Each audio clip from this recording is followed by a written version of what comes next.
सुप्रभात बच्चों, आज हम कहानी लेखन आपको शब्द मिलते हैं परीक्षा में और उस 3-4 शब्दों पर आपको कहानी लिखनी पड़ती है।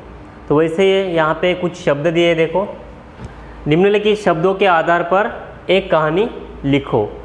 तो यहाँ पे देखो, यहाँ पे पानी, पुस्तक, बिल्ली और राखी, ये 4 शब्द आपको दिए हैं। तो इन 4 शब्दों पर आपको ये कहानी लिखनी है। तो चलो आज हम कहानी कैसे लिखेंगे ये देखने वाले। तो देखो, अब पानी, पुस्तक, बिल्ली और राखी, इसमें हम कहानी बनाने वाले। अंशु नागपुर में रहती थी। अब आप किसी का भी नाम लिख सकते हैं, आपकी सहेली का जो और आपके दोस्त का। तो ऐसे आप कहानी बना सकते। तो यहाँ पे अंशु एक नाम दिया है और वो नागपुर में रहती थी। अब ये शहर का नाम कौन से भी लिख सकते हैं। तो अंशु नागपुर में रहती थी। वह 7वीं कक्षा में पढ़ती थी। 2-3 बाद हिंदी का टेस्ट होने वाला था। वह माँ से पूछकर अपने सहेली रुचि के घर पढ़ने के लिए चली गई। दोनों सहेलियाँ देर तक टेस्ट की तैयारी करती रही। अब टेस्ट आने वाला है, उसकी तैयारी करने के लिए वो अपने सहेली के यहाँ पढ़ाई के लिए चली गई और दोनों देर तक टेस्ट की तैयारी करती रही। जब उनका ध्यान बाहर की तरफ गया तो देखा कि रात हो चुकी थी, बहुत देर हो चुकी थी और रात हो चुकी थी। पढ़ने में उन दोनों को समय का ध्यान ही नहीं रहा और पढ़ने में इतने मग्न हो गए और उनको समय का ध्यान भी नहीं रहा। अंशु ने सहेली से विदा ली और घर की ओर चल पड़ी। अब अंशु ने सहेली से, अपनी जो सहेली है उनसे विदा लिया और घर की ओर चल पड़ी। तभी अचानक बादल गरजने लगे और पानी बरसने लगा।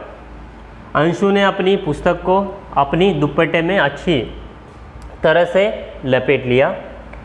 बारिश और तेज हो गई। अंशु बारिश से बचने के लिए एक दुकान के बरामदे में खड़ी हो गई।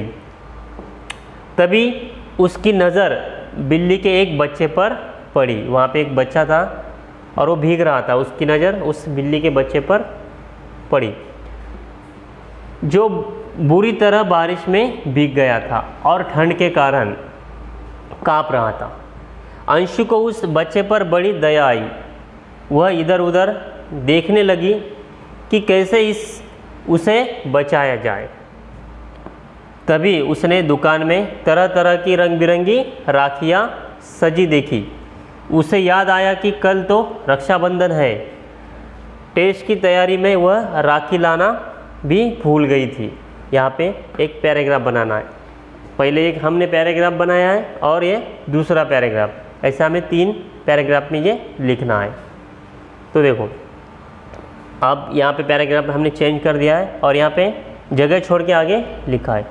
अंशु ने दुकान से अपने भाई के लिए राखी खरीदी। अब तक बारिश रुक गई थी। अंशु उस बिल्ली को गोद में लेकर अपने घर आई।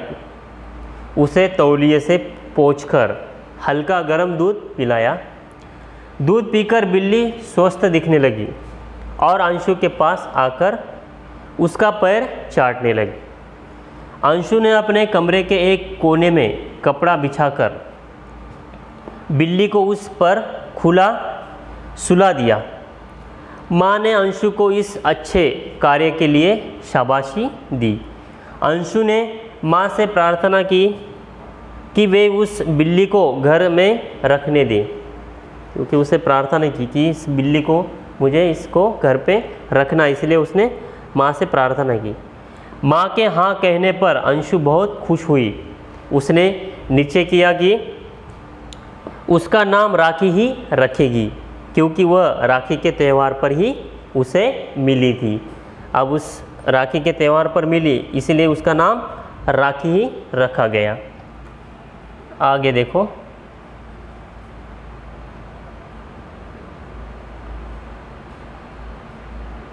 हाँ, तो यहाँ हमारी कहानी ख़त्म हो गई। अब देखो, इस कहानी में आप उसका शीर्षक और अंत में यहाँ पे सीख भी लिख सकते हैं, जो आपको इस कहानी से देनी हो। तो ऐसे आप शीर्षक और उसका नीचे अगर कहानी ख़त्म होने के बाद उसे सीख भी आप यहाँ पे नीचे लिख सकते हैं।